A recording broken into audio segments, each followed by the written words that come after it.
Okay, guys, it's here. My reaction to the Nostalgia Critics review of Superman 2. Yes. And of course, continuing on reacting to Nostalgia Critic videos that have something to do with Superman and because of Superman month. And yeah, this being the last, and this is the last.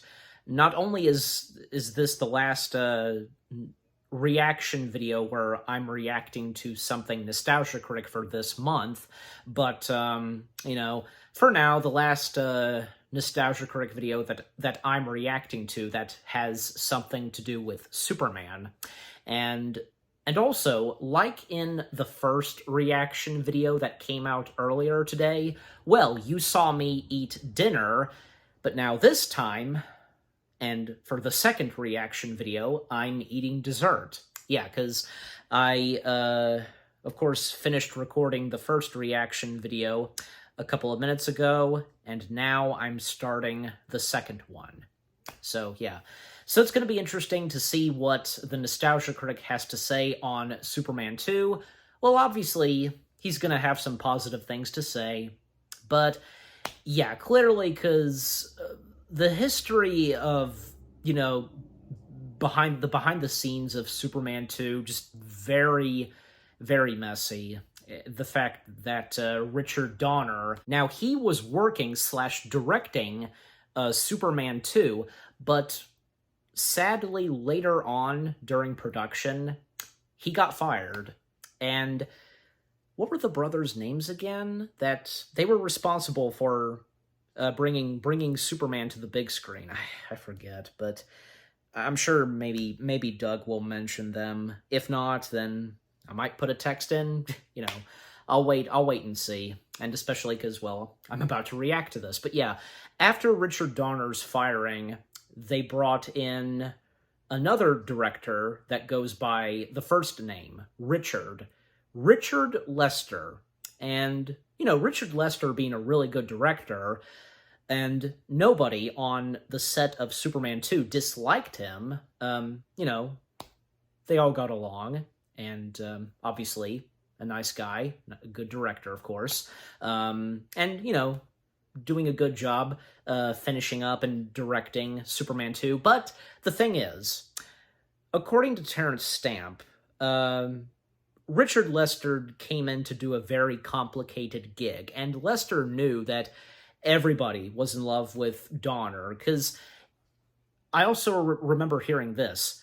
With Donner working on the first Superman film, and working with how much he did with Superman 2, it was like a family.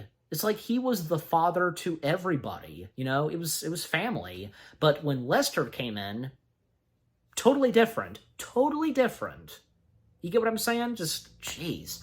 But, overall, when Superman 2 finally came out, well, it still did pretty good. I do remember, I do know / remember, because in Superman 2, the theatrical release, and with what Lester did, there were a few things that probably seemed over the top. I can think of, like, one funny thing that happens in Superman 2 when Zod and his two minions, they're blowing everybody and such, with their wind powers. If there's a specific name to that with the Kryptonians, and if I did say that right, Kryptonians, we see one guy on the telephone, and it comes apart. He flies with it. So I don't know. I mean, there's no problem with there being funny moments, but funny moments in superhero movies have to be done correctly, okay? And in this case, for the Superman films that came out in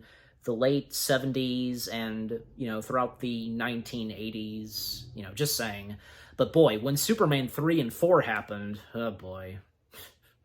But that's another story. So, and with what Nostalgia Critic had to say on those, two other, I almost said three, two other Superman films, 3 and 4. There we go.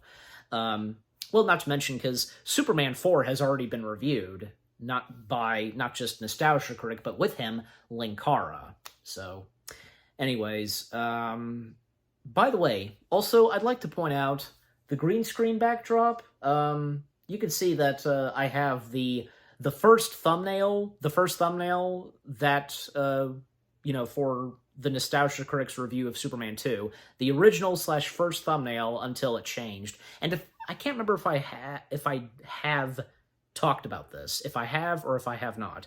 Yeah, I know I have, but, I don't get it, because why is it that with the Nostalgia Critic videos that are coming out today, why do the thumbnails change? There would be a second thumbnail. Why is that? Is there a specific reason? I don't know. Luckily, I managed to save a couple of the first thumbnails, so...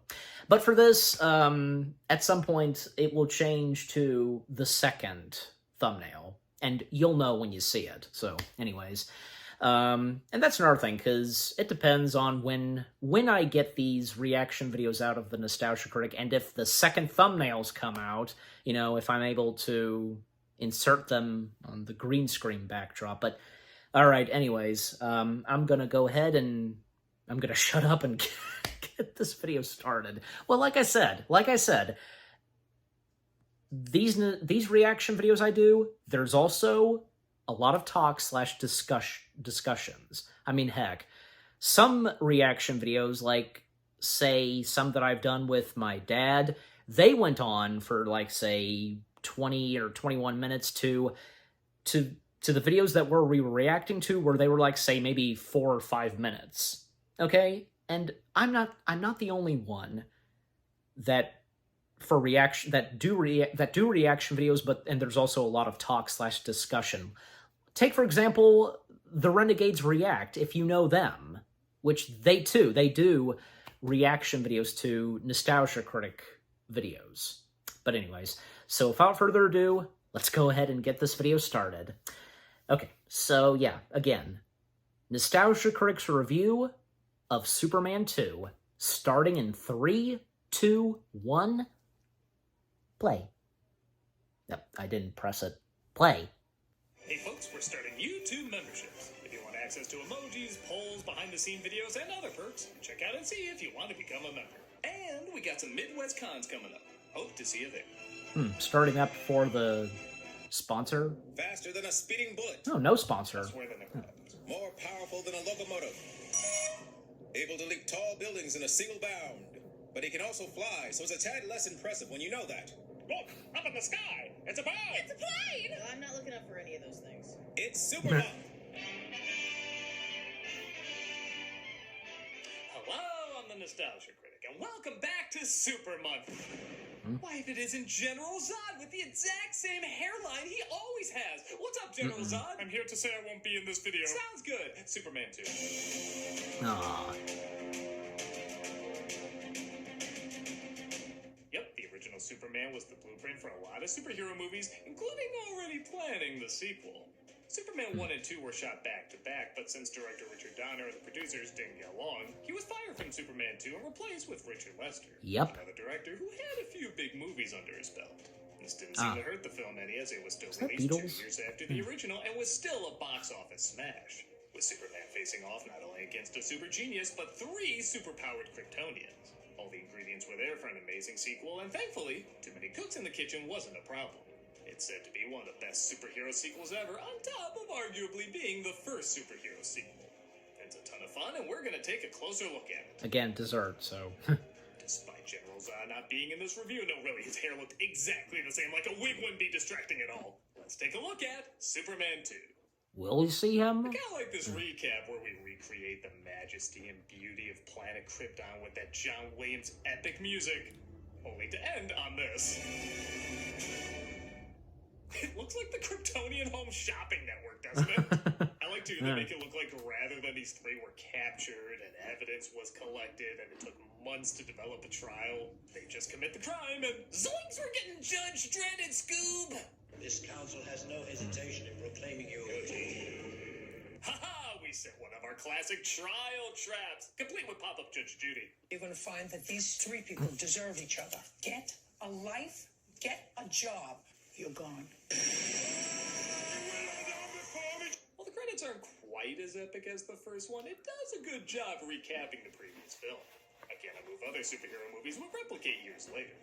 Yeah. On Earth, we see terrorists are threatening the Eiffel Tower with a hydrogen bomb, and I really love Perry preparing what story to go with.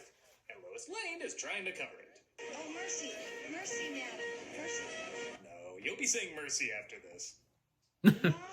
Journaliste américaine. I will say you can definitely tell which scenes were done by Lester and which ones were done by Donner. Donner is a little bit more soft focus with sweeping shots. Lester is a little more high exposure with a point and shoot mentality.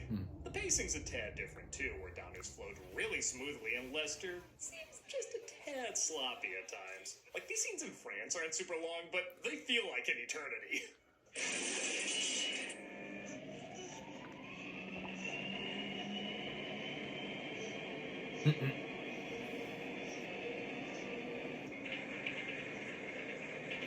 Already you can tell that this is kind of... Elevator! What more is there? Yeah. It's me that controls the bomb, not the bomb that controls me. I miss goofy terrorists like Cobra or Harry Potter's uncle. Yeah, that is him. Saves the day, though, and launches the bomb into space. How can you not recognize a face like that? Coincidentally, Zod and his team just happen to be flying by and breaks them free. After turning into a Disney film. How did early DC films always do that? We see Lex Luthor and Otis are still in prison, and he reveals he has a little black box that can track particular alpha waves. Those alpha waves will take me north. Give me Superman. And it may also lead me to a better bald cap. Seriously, Hackman, is this such a scary monster to you? Well, on the moon, our trio of baddies see they're not the only visitors. What kind of a creature are you? Just a man. Alright, I have to remind myself the first two movies have a bit of a body count. Blow, I remember that, because the suit inflating, you know? Houston calling. What was that I said before? Damn it, Cliff, how come whenever you're around, something always blows up? Let's talk about... Oh, John Ratzenberger. I almost forgot he was in this. A place called Houston. They make their way to Earth just as Luthor makes his way out of prison. I told you to... I don't know how Luthor made that projector, but I do know this. Actually, no, I know nothing about how this was possible. And that security guard, I know that face too. It's gonna be a lot of cops that get fired. Paid leave. Apparently Luthor and Miss Tessmacher made up, as she helps him escape, leaving Otis behind. Poor Otis. Don't cry for me. Meanwhile, Lois and Clark are sent to Niagara Falls disguised as newlyweds to cover a story about how the Bellboys are ADR'd first-time Christopher Walken impersonators. Well, here you are. If you'd like to carry Mrs. Smith over the threshold. Is this your first visit to Honeymoon Haven? Together, anyway. Mr. Herman, you have a telephone call at the front desk. Have a happy... Bad lip syncing. That's actually how his part was credited. A happy whatever. Okay. Be careful! Get down! Get down! In one of the film's funnier moments, Lois sees Ah, Jack's yes. glasses are wet, so she cleans them, This leaving him sequence. totally exposed as Superman for a moment. Oh my God, it's Thor! Hey, Mom! Look! Uh-huh. Should have seen something like that coming. Everybody in this film acts like looking at something costs money. Yeah. The little boy falls as slow as humanly possible, giving time for Superman to save him. 28 seconds. 10 more minutes and he would have hit the bottom for sure. Lois finally puts together Clark is never around Well. when Superman is, and she confronts him about it. That every time Superman's around, you disappear. Superman? You mean he was here? Did he insist on more lenient child abuse laws? Meanwhile, Lex uses his black box to find Superman's home and locates a recording of his mother, similar to the recording of his father, though not quite as precise. It appeared in my last 3 Rebel. Oh yeah, because I wish you had not in the asked me. Donner You know, cut, I'm beginning to think I could have taken over Krypton. We were unable to change their evil natures, their evil ways. She tells him about Zod and his 2 droogs, while Lois explains how certain she is that Clark is really the Caped Blue Satyr. What's your hurry, Superman? I gotta admit, your disguise is nearly perfect. You had me fooled. I mean, the glasses, nothing else, it's ingenious. She tosses herself in the water, expecting him to save her. She watched New Moon too. And I really do love that he doesn't save her. He instead uses his powers to throw a branch her way. I mean, hey, if it doesn't work, just spin the earth around again. See more and more why that's so dumb. You're what I thought was Superman. What a lot of women say 10 years into marriage. Meanwhile, the Zod patrol lands and inspects their newest conquest. So this is Planet Houston. Must be a division of Planet New Texas. Well, if I'm gonna be the Messiah, I better start the water walking. I thought only Jesus and Trump could do that. These three really are great villains. Okay. I'm always a sucker Trump. for aliens trying to understand our world, but I think it's even funnier when the aliens are evil conquestors yet think they're being benevolent. The son of Jor-El will be my slave. Forever. Cannot we show them something more interesting? I like the glow, but not this irritating noise. We have no more use for this one. Kill him. The best way I can describe them is that they're like young YouTubers who got famous too quickly. They put in some work, but by blind luck, they fell ass backwards into power, and because they didn't fully earn it, they abuse it like hell and let their egos do most of the driving. Generals often Yeah, her take that part with her orders. holding the snake, I remember. The whole planet Houston? Earth. You may continue. Here is an autographed picture of me. Of course I carried them around, and no, you didn't need to ask for one. Back in Niagara, Clark's hand accidentally gets burned, allowing Lois to once again figure out who he is. You are Superman. Give it up, Clark, because, you know. I knew this day would come. You almost let me drown, you son of a bitch! I don't know why I did that. Maybe you wanted to. The scene is played about as perfect as you can imagine. Not only are both these actors incredibly believable in this moment, but I don't use this word often, it's very romantic. We better talk. I'm in love with you. Romantic in the right way. We really better talk. You are literally making this scene blush. How charming are you two? Superman takes her to his home. Hey, what's this written in urine? Lex was here? While Zod and the rest make life a living hell for others. Yep. Please, mister. He's a general. Please, Mr. General. Please let my daddy down. Those everyday English kids you find in 80s Houston. Ah. I win. I always win. Again, YouTuber. One of us has to. Superman decides he loves Lois so much he wants to give up his powers and become mortal for her. All your great powers on Earth will disappear forever. Once it is done, there is no return. And when I say no return, I am lying. He steps in a crystal pod and has his powers taken away in an effect that's both my favorite and least favorite in the film. That's He's next. an altered beast, and he leaves the life of Superman behind. You did all that for me? I don't know what to say. I mean, I don't want to be called the Yoko Ono of superheroes, but I'm gonna be called the Yoko Ono of superheroes. And Hey folks, I'll be playing Final Fantasy VII every Friday on Twitch. okay, no Never sponsor. played a I Final forgot. Fantasy game 'cause- before, so I'm excited to see what they're like. Hope to see you there. Okay, so So, now that Superman is mortal, what do you want to do? Wow! Yeah. Okay. So I'm not gonna lie, I'm a little torn on this. oh, I mean, Superman banged Lois in one of the PG films, no less. I'll admit, as a kid, this didn't really bother me, and I can't act like I wouldn't if I was him. But I'm not him. Superman is him. And as an adult, something about this feels odd. Like, she was the prize he could never get. That goal that was just too far away. His duty was always more important. And then, in movie 2, oh yeah. well, I don't know. I guess I can't say I have a huge problem with it. It just kind of feels like fan fiction. Except, I you could- know, fan fiction, the bed would look like this. I can think of a few good Evil reasons. trio break into the White House and demand I'll our talk country about be later. handed over to Zod. I'll kneel before you if it will save lives. It will. I do for the sake of the people of the world. Yes, and as the president of the world, I'm sure all the other countries will be fine with this. Lois and Clark drive from the fortress. How? Is there a rent-a-car out there? And they drop by a diner where someone is moving in on Clark's lady. Your seat's in there, boy. Excuse me, sir. Would you care to step outside? Clark. I literally let a guy who pointed a gun at her go, but now I have no powers, so screw the peaceful route. Clark gets his ass kicked, though, and for the first time ever experiences pain. And Yeah. To Reeves' credit, he really looks like a guy who, for the first time ever, is experiencing pain. Mm-hmm. Oh, God. Clark? Blood. It's my blood. No, Clark, it's just ketchup. It's not real blood. Supes also sees that the planet is taken over by Zod, who's calling him out. Come to me, Superman. Come. Come and kneel before Zod. He looks like a guy who would command a person named Superman to do that.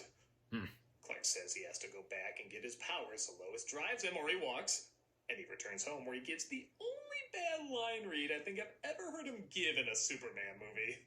I failed. It's almost like he wanted to surprise someone into giving his powers back. Well, I guess I'll just go home. Boo! Ha! Now you have to make me Superman! I get it. Like, that, of him shouting. Crystal that built his home, and I guess that's enough. Would you care to step Maybe if it could have outside? been, if it could have been doesn't done the make a right whole way. lot of sense, and you might have noticed I've been really quiet about the Donner cut. You see, after Donner was fired, there's a lot of talk about what Donner's original vision was. And in 2006, they compiled what they had and released it. Yes. And I might be a minority on this, but I didn't think it was very good. It is interesting, and there are some cool things about it, but the pacing is off. It goes on way too long, and half of it doesn't make sense, including wrapping things up by having him fly the Earth backwards again! I am dead serious. In fact, it actually makes this choice even crazier. When he goes back to fight the guy in the diner who beat him up, it's done after he time traveled. So it just looks like he's picking a fight with a random dude. Gee, that's funny. Never seen garbage eat garbage before. Everyone would be like, What's wrong with him? My first thought would be alive. now, you could totally argue too many things weren't filmed or too much of the script was changed, and fair enough, but either way, the end result just isn't that good. Except for the Brando scenes. You see, Brando wanted a ridiculous amount for his likeness to be used in the sequel, even after getting paid an ass amount for the first film. So the producers cut him out of their version. And while the mother is totally fine, I can't say there's anything wrong with her. The father is the one we have the strongest connection with, and it changes a lot of the story. When he goes back, it's the father that actually sacrifices what's left of himself so that Clark can have his powers return. It bookends everything perfectly, for as he said, the father becomes the son, and his power becomes his. Even though it will exhaust the final energy left within me. Father, no. This is an essential scene missing from the original film, and is the best and most crucial moment in an otherwise lackluster cut. Yep. Except for Zod firing a gun. That's just the greatest thing ever filmed. Yeah. Villain having fun. Lex Just confronts Zod and tells him he can give him the one thing he doesn't have, Superman. And all it'll cost him? What do you want? Australia. From what I understand, the 80s is going to be very profitable for them. He takes them to Lois Well, Lane yeah. and says if she's ever in trouble, he'll always appear, and appear he does. Come to me, son of Jor-El. Kneel before Zod. Okay, seriously, there has to be a porn parody out there with that name. oh my This whole gosh. fight is a ton of fun and gives you everything you want to see from this scenario, including some ambitious effects for 1980, and a whole lot of extras who think this is a wrestling promo. Man, this is going to be good. They don't even try to move their kids when they're in danger. Yeah, just touch your cheek. No, this is real. Is there even a baby in there? I've discovered his weakness. He cares. I also love Zod being floored by the idea of anyone liking anyone else. I think it makes it clear that while these three work with each other, they probably don't like each other. He actually cares for these Earth people. Like pets. I suppose so. I suppose. Like I was going to make you a non when I took over. What? What? No, aren't you aware? Superhero movies are fought under Pepsi signs now. Madam Web won the Color Wars. It looks like too many people are at risk, except this guy who I'm There just it is. assuming is tripping balls. So Superman I think takes too the fight much- to his too much home, which humor. Lex happens to know the location of. Now you Going over the kneel. top. That kind of stuff goes That out. is. Why do you say this to me?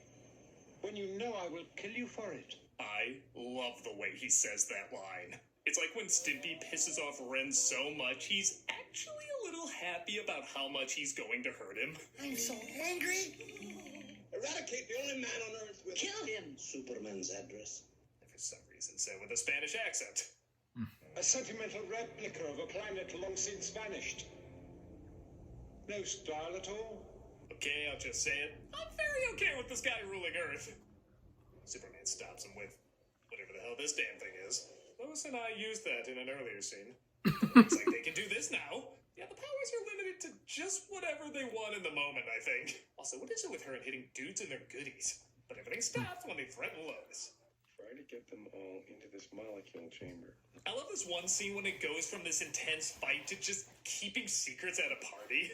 Turns them into ordinary human beings. Hey, don't leave me out of the gossip. Inquiring Zods want to know. Don't go in there, General. It's a trap. And Luther tells him that the pod will take away Soup's powers.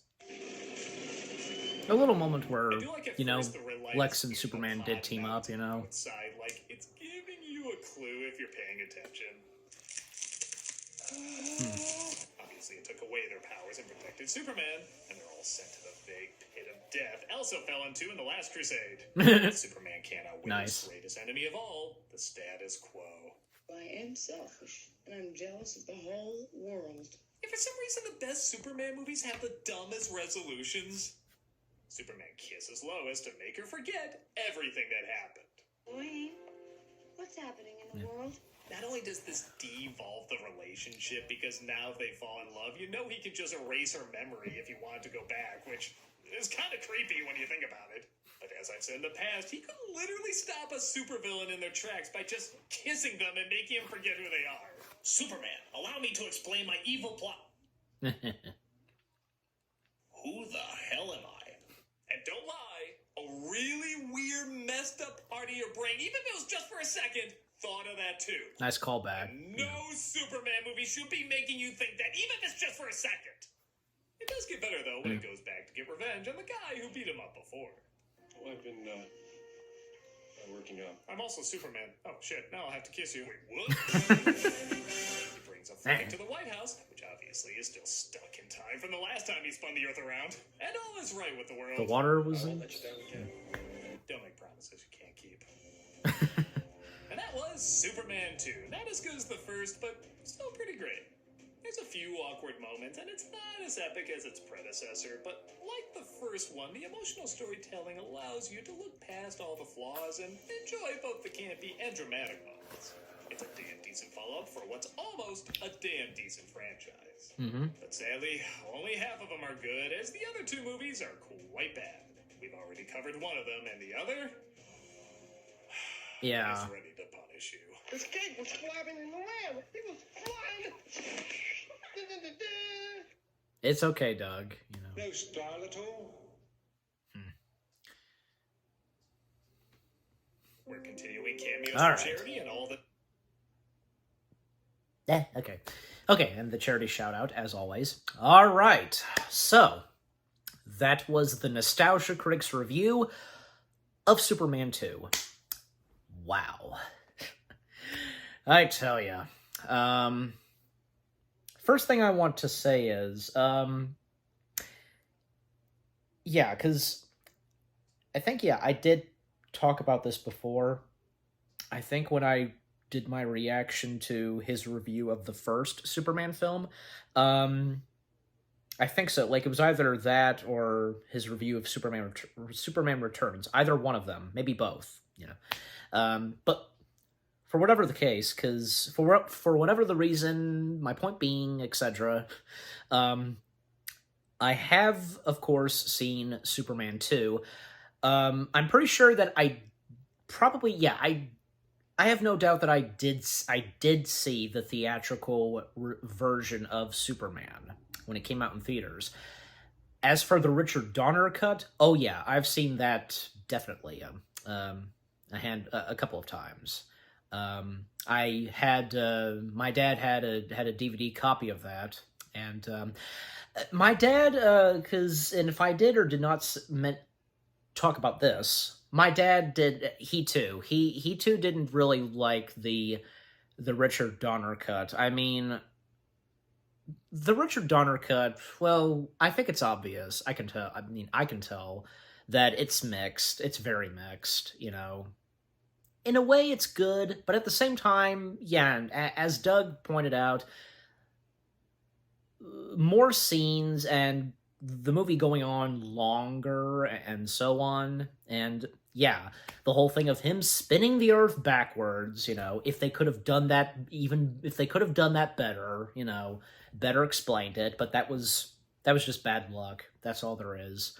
And that one sequence that Doug was talking about from the Richard Donner cut, with Superman's father, Jor-El, how, in the Donner cut, we finally get to see Jor-El, the late legendary Marlon Brando, in Superman 2. And yeah, I think what Doug said about Superman's mother, how Superman's mother took, Jor-El's place in the second film. Not to say that, having Superman's mother make an appearance was bad. No, she was pretty good. And the what's-her-face who played Superman's mother was good, and so on. But, because the question is, how would Superman have, footage, of his mother, because that whole thing of Jor-El, leaving his son with recorded messages and, in a way, communicating and talking with his son. You know what I mean? Well, I don't know. I mean, I guess maybe Jor-El found a way to also have his wife and, the mother of their child talk and communicate with his son too, But yeah, that scene with, Jor-El and, giving his son his powers back, that scene, that was pretty good. And with what Doug had to say on that. And here's another thing. Now that, now that I, saw, what the theatrical version of Superman 2 was like, because I hadn't seen it in quite a while, I can tell, the differences between, with Superman 2 being directed by Donner and Lester. It's mostly it's the lighting, the camera shots, the camera lighting, especially the camera lighting. You know what I mean? The lighting of the shots that were shot by Donner and Lester. I can tell, and I'm pretty sure you can tell too. Especially that one part with Lex talking to General Zod. They're out in the window and he's in the building. And this is the aftermath of them fighting against Superman. And speaking of which, because Gene Hackman, he refused to come back to do reshoots under Lester, and so a body double was used to, be a stand-in for Gene Hackman and so on. So, and like I said, because more on Gene Hackman and Lex Luthor, I like how, later on, Lex and Superman, they did kind of team up for just, for a brief moment to, take defeat and get rid of Zod, because I think by that point, because Lex Luthor, he wanted to take down General Zod, I'm pretty sure. So, and I didn't really. And speaking on about Zod, I never realized that, because what Doug said, because how Zod and his two henchmen, minions, how they. I think, yeah, because they didn't like one another. I think the two of them did not like Zod and so on. What Doug said, I never realized that. Huh? Thanks for pointing that out, Doug. Yeah. What else? But here, and also more on the Donner cut and with the theatrical cut. I mean, I'm sure as though people have their favorite version of Superman 2. And it would be either the theatrical version or the Donner cut. And who knows? Who knows what would have happened if Donner had not been fired and his full vision of Superman 2 would have happened. Who knows? Maybe it would have turned out pretty good. Who really knows? And not to mention, because, well, Richard Donner, he established this, that if he had not been fired, well, because after doing Superman 2, well, he would have, him and someone else, I think a producer on the first two Superman films, they would have had their ideas for, a third Superman film and a fourth Superman film, had Richard Donner not being fired. And maybe Superman 3 and 4 would have turned out pretty good, unlike how they did turn out, later on. So, and they could have been a heck of a lot better with what those last two Superman films had to offer, because I can tell, because I knew exactly where those movies were going and what they were doing, but they could have been a heck of a lot better, but unfortunately for Superman 3 and 4, Superman's main, it was bad luck. It was bad luck for those two. And speaking of Superman 4, someone did a restoration of the fourth film, if you know about this, which, looks pretty interesting. I'm not sure. That guy who did that restoration, did it get a DVD release or something, or is it out there online somewhere? I were to assume that it's probably out there somewhere online. But how in Superman 4 you can painfully tell, because there are some shots of Metropolis where, it's London, UK and such. Because, Superman 4 was shot in the UK, I think at Pinewood Studios in London. You can painfully tell with some of the shots in Metropolis. But thankfully, the guy who did the restoration, made it look like it was not like London and such. It was Metropolis, because with the buildings and how, even the subway tunnel, you can definitely tell that that's a subway tunnel from, Great Britain and so on. London and UK, same thing, so come on, Eli, just, you should know this by now. And here's something else on Superman 3, because Richard Pryor, I think, because he was a fan of the Superman films, and, even on Johnny Carson, he was excited to go see Superman 2, and that was one of the reasons he got his role in Superman 3, and I think from what I remember, he wanted to play it seriously, but I think, the brothers, what's their names? Okay, Doug didn't say their... No, he did he?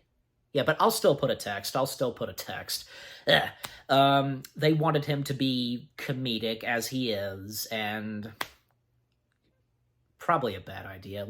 Maybe it wouldn't have hurt for him to do just a little bit of funniness, but not a lot, okay? Just, they should have let Pryor do what he wanted to do for his role, and, it wouldn't have hurt for him to be, a little bit funny, but, still. Anyways, and is there anything else I want to... Oh, yes. Something else I wanted to mention, and this has to do with, how Doug put it, Superman banging on Lois. Well, because, I don't know, probably because, again, I can think of, various reasons with that, because, for one thing, because I guess this was the first time Superman experienced sex, I guess. Well, the fact, because, if he had tried to have sex with Lois, because with him having his superpowers, probably wouldn't have been that good, if you get what I'm saying. So, gosh, I'm sorry, but I just felt like mentioning it, because, again, I can think of various reasons as to what was up with that, okay? So just saying. And what else? Oh yeah, and just one more thing, because and as Doug showed, because some stuff in Superman 2 in the theatrical version that seemed too goofy and over the top. Like I said, it doesn't hurt to have funny moments in superhero films, but they have to be done in the correct way. And for Superman 2's case, yeah, some of the humor in this, to me, kind of seemed over the top. Like, again, he showed that one clip where the guy was on the phone and he was blown away. Some of the citizens in Metropolis, like, watching Superman take on Zod, I guess they were okay, you know? I think I'm kind of mixed on that, because some of that seemed okay, but anyways. Oh, you know, Doug did not bring this up. I mean, like, that one part where Lois jumped in the water and Clark used the laser vision to break off a branch, because early on the film, because Lois did that where she jumped out of the building of the Daily Planet. You wouldn't let me die, Superman, because, she was on to Clark. That scene. Was that in the theatrical release or in the Donner cut? I were to assume probably the Donner cut. Again, because you can tell the differences with how Donner shot the film and Lester shot the film. Again, the lighting. I can tell that scene where she jumped out of the Daily Planet building, that was shot by Donner. So, okay, I think, yeah, probably that is from the Donner cut, and it wasn't in the theatrical release. Like I said, it's been a while since I've seen the theatrical release. Excuse me, because I've seen a lot of the Donner cut, so just saying. But, with all that being said, what Doug had to say on Superman 2, understandable. It's still a good superhero sequel, but of course it cannot top off, the first Superman film. But, still enjoyable, despite some things in the film, like in the theatrical release and the Donner cut, it's still a really good Superman film, no doubt about it. That and the first two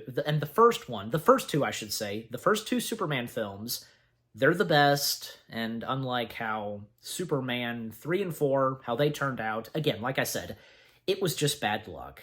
That's all there is. And yeah, I'm going to get around to reacting to his review of Superman 3, down the road. And, probably, yeah, Superman 4. So, and probably, as you're watching this, I've already done them. So, yeah. And by the way, because, yeah, he'll be reviewing his review of Justice League. Obviously, the Snyder cut, because he had already reviewed the theatrical release of Justice League. It was him, Brad Jones, and the guys from CinemaSins that did that. So, yeah. And what Doug said when mentioning that he'll review the Snyder cut of the Justice League, if that's going to go on for 1 hour, oh boy, that's what it sounded like to me. And when I reacted to his review of the first Superman film. Just saying. It sounded like it. A hint of what to expect and what to expect with the running time of his review of the Snyder cut. Okay, so, yeah. And once again, guys, this being the last Nostalgia Critic video, that I'm reacting to, that's something Superman, but for this month. Yeah. Okay, so what about you guys? What do you think on the video itself, what the Nostalgia Critic had to say on Superman 2? His review on Superman 2, for me, because, again, it was a pretty good review. Yeah, what he said was well said. Anything that you agree or disagree with, because... I mean, and what about me? Because, would anything that you agree and disagree with what I've had to say and what I pointed out? Yeah. And what did you think of my reaction? leave comments, and give this reaction video a like, as always. And so, with that being said, thank you very much for watching. I hope you guys enjoyed my reaction to the Nostalgia Critics review of Superman 2. More reaction videos are on the way. They're going to be awesome. Keep looking forward, and I'll see you guys in the next video / reaction. Take care, and peace out.